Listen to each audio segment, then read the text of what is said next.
Good afternoon, everybody. This is Jeremy from In Your Phase. We're going to be covering our first Warhammer 40k stat show today, and we're going to be talking a lot about how the game has evolved in the last few weeks, especially for 9th edition, and also hopefully giving you some pointers, and what to look for over the next few episodes, especially in secondary mission picks. And I'll just let you guys see my beautiful little face here and our nifty little first rev of our dashboard. So what does this mean for our 40k players? Well, the idea of this entire effort here is to kind of break down mathematically and also statistically how 9th edition is performing.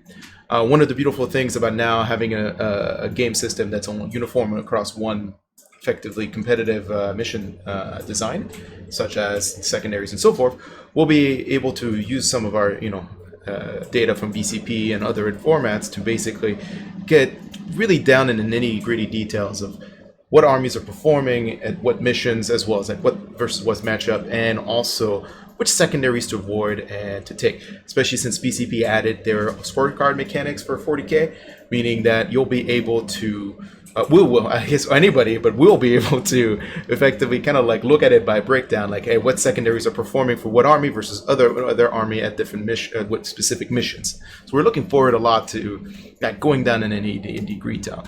But first, as I mentioned on the podcast, we were going to cover, the change over the weeks over the meta every time as we look into the 9th edition. And here's like the first rev of our dashboard, and for the audience. Not watching this on YouTube or Facebook or Twitch, really highly recommend you turn it up so you can see the dashboard and get an idea of what it is. Eventually, this will be available for our Patreon supporters at a click glance, so they can consume it and pivot it in any way they want effectively. So first thing we're going to cover here, this is all BCP data. We haven't migrated into another spatial area. Obviously we'll see if BCP lets us basically monetize this at some point or the other application. If not, it's fine. We're still going to help the community get a hold of this data and actually break it down for them and for the value they need out of it. It does. We'll get there eventually. It's not a huge problem. I just want to make sure we empower our audience here and then basically making the best decisions during the games.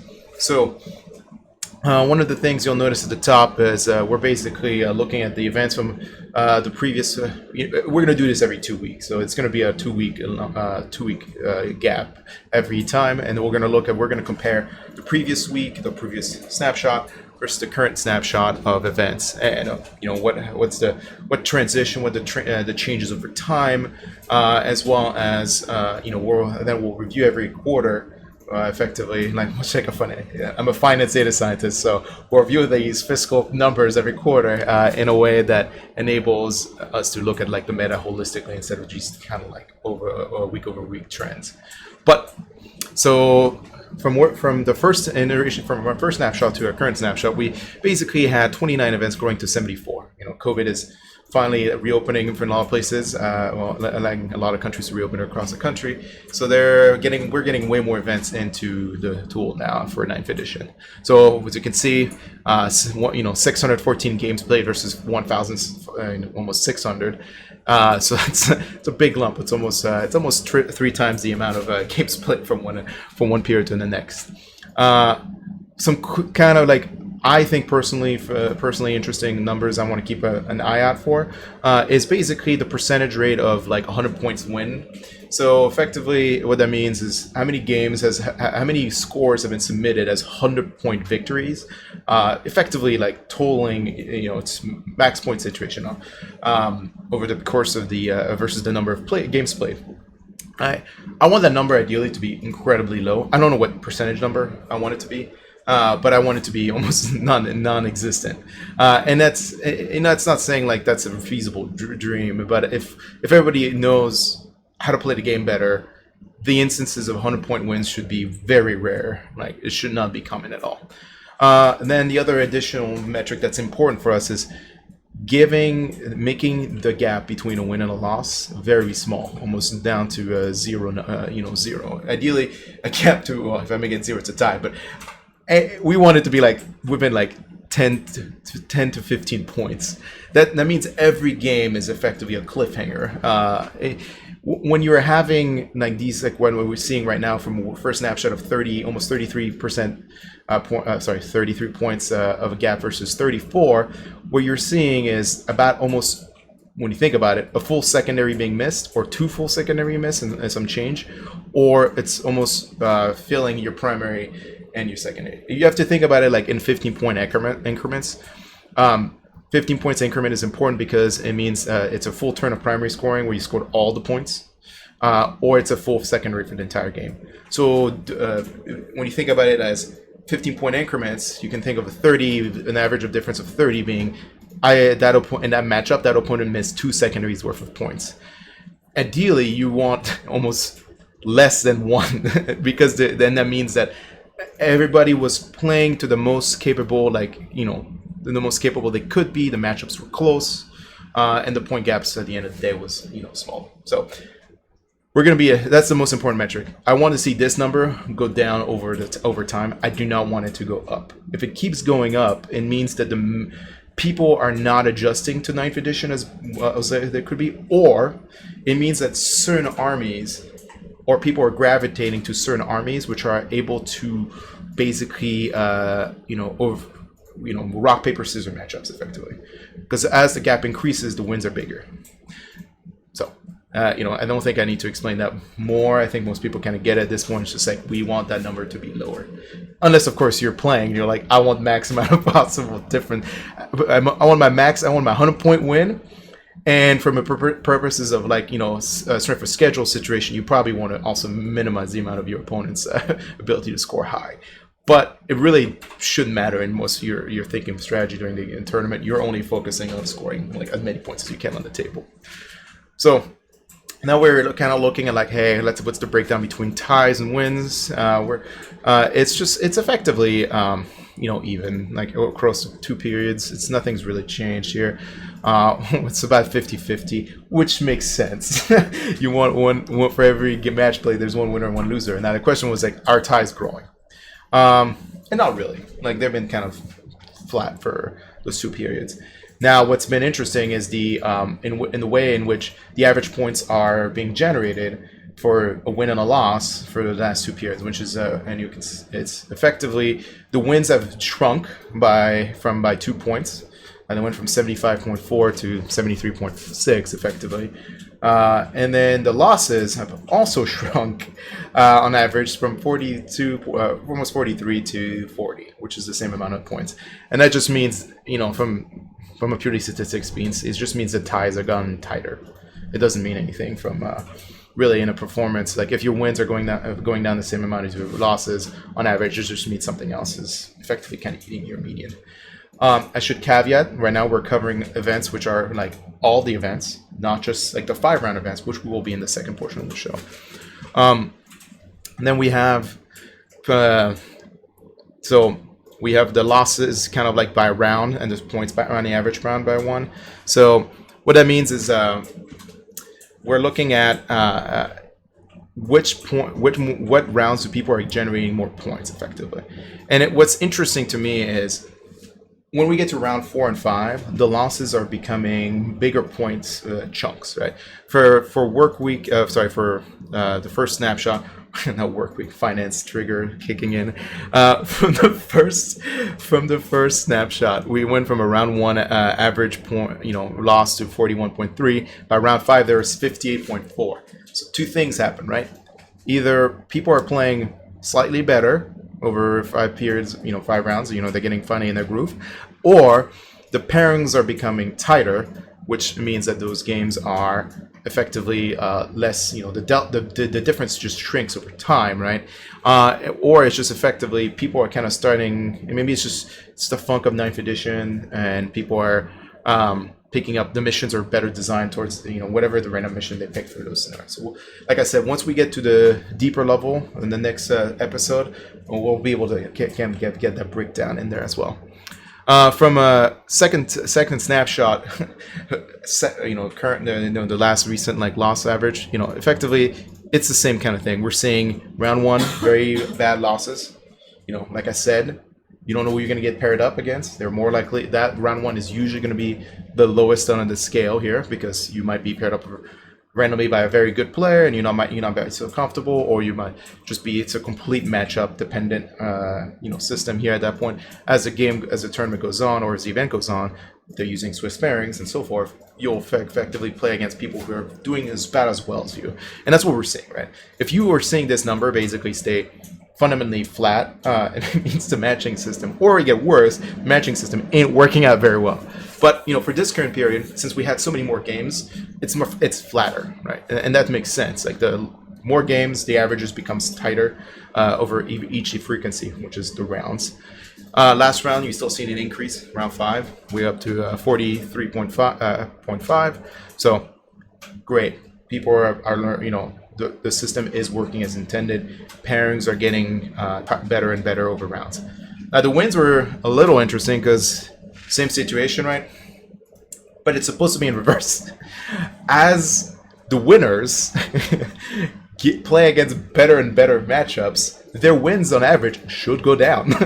The number of points, not but when we saw from the first snapshot, it went up from round 175 to 86. So that means on average winners have been effectively getting some fundamentally easy matchups. If you aggregate it to like a very sweeping statement, which is probably not true, but also less events, right? Less games. And then what we're seeing in the current snapshot is that it's actually what you were expecting. Is the event the first one was the highest scoring, the lowest scoring was round 4 and 5, and they're almost identical, which makes sense. Like the matchups are more stronger. They're playing people they should be playing. But one of the things that was weird is we had a sudden bump in round 3. Where effectively the winners were winning by fundamentally way more than they were in the first 2 rounds. I mean, not way more. It's like a couple point difference, but that shift it's a weird shift. And then we don't. It seems to me at that point like the only way to break that one down is if we had just visibility into like what kind of matchups are there, what missions, and then visibility into where the winners are just much more efficient at picking secondaries than their opponents at that point. Which, once again, things we're going to be talking about in the next few weeks of episodes as we get further using the VCP scorecard feature into our data. And finally, the last graph is just basically looking at the average gap between wins and losses over each round. And as you'll notice, it's going down a little. It's flat, then going down, and then eventually, what ended up happening, it's almost the same. The average gap between wins and losses from round 5 was 27, 28, right? So from the last snapshot to this snapshot. So that's good. It means that nothing's changing in that gap. I mean, I would ideally want it to go down, but I don't think it's saying anything overall about the event. So great. And I want to pivot this little dashboard to 5-round events because I think they're more interesting for folks to like it because that's the big events, and you want to see what the trend is at those those games. So from first snapshot to current snapshot, we only had 2 5-round events. The first one, 5 to the second one. So a bit sample size, not very good, but that's okay. We're gonna keep doing this, and eventually we'll be able to discern a pattern here and a trend. So same thing as we talked about.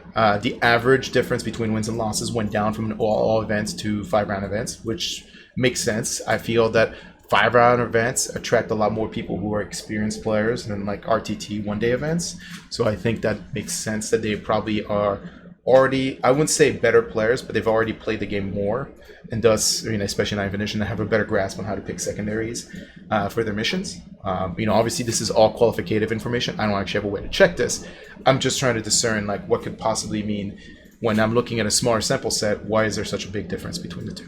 Right. So average points between a win and a loss. The first snapshot was a fairly fairly big one. You had an 84 point wins on average versus a 56 point loss. That's not good. That's like really bad. And then and same thing we see in like the current snapshot. Like wins were 70 points, losses were 40 points. That gap of 30, like I said, it's effectively 2 secondaries, guys. It's 2 turns of primaries, scoring 0. Like that's a lot of points left on the table. Then we're looking. You can see the breakdown by round as well. And the only takeaway here is that the game kind of basically stagnated in terms for the events, for 5-round events. You got the average point difference between a win and loss for most of the event, for at least the current snapshot for round 2 through 5 was around 27 on average. So nothing was, necessarily saying nothing was improving, and that's can mean 2 things. A, the pairing system works, they're even games, but a 30-point average means that yes, the pairing system is working, but no, the players are not basically playing necessarily better each round, right? It still feels a little bit too rock and scissor like kind of pairings, or once again, player skill difference, knowing what secondaries to pick for the missions against the specific matchups are the most important things. And then what's for 9th edition, and then actually playing that to and preventing your opponent from achieving his objective. So those are all valuable things to know and going into the game. And as people get better at this, and I'll keep hammering that on the show, is you should see these numbers go down. The difference between a win and loss should go down. So I hope you enjoyed some of this. Like this is our first rev of the dashboard. It's going to increase in scope and accuracy as time goes on, and especially thanks to the BCP scorecard mechanic. That's a dream come true for people like me who basically want to be able to not necessarily use it to my advantage, but be able to like look at good like trend. Like, do I think 9th edition is a good edition? And the only way to know that is if I, like I said, as the game progresses, as the edition progresses, that ratio between a win and loss goes down across the board, not just for 5-round events, not just for specific players, right? It's just, it needs for a good meta, meta is healthy if the game gets tighter, right? And that's what I'm hoping to help us, get to that conclusion, and I'm hoping to see over this show, over the course of the period of everything. I will probably include this as a, for our audience who thanks for why aren't you guys doing this in the podcast? I wanted this to be kind of a 1-man to 2-man show to talk about the data, not necessarily argue over it. I'll let the internet discuss and argue over the numbers and what it means. It's not my job. I just wanted to give you guys my opinion as well as like the actual physical hard numbers. My co-hosts will probably be guest shows sometimes on this small segment. It's not going to be a long segment. This is just like an informal data crunching time for the audience who actually cares about like stats number for Warhammer 40k and how the meta is doing, which I think is a lot of us, even the people who are not like data scientists or statisticians or by trade numbers people. But it does, a lot of people are interested to see. Anything in professional sports has taught me is people really love random numbers about random things that have really almost no impact to the actual performance of either the team, the game, or even that player in some cases. So, well, hopefully I'll have a ticker box at some point at the bottom just to throw you random like numbers. All right. I don't have a closing line yet for this show. I'll figure out as it goes, but I look forward to seeing you guys again in 2 weeks with effectively like I said, a bigger scope of the dashboard and more interesting things to talk about. We're probably going to include a segment next week on just covering secondaries and how efficient are they at different missions, which ones are being picked the most for missions, which ones are performing the best in missions, right? And we'll cover that for next week's, next episode. Until then, keep on rolling dice. Yeah, I'm trying it. I'm not feeling it. You guys have a lovely night.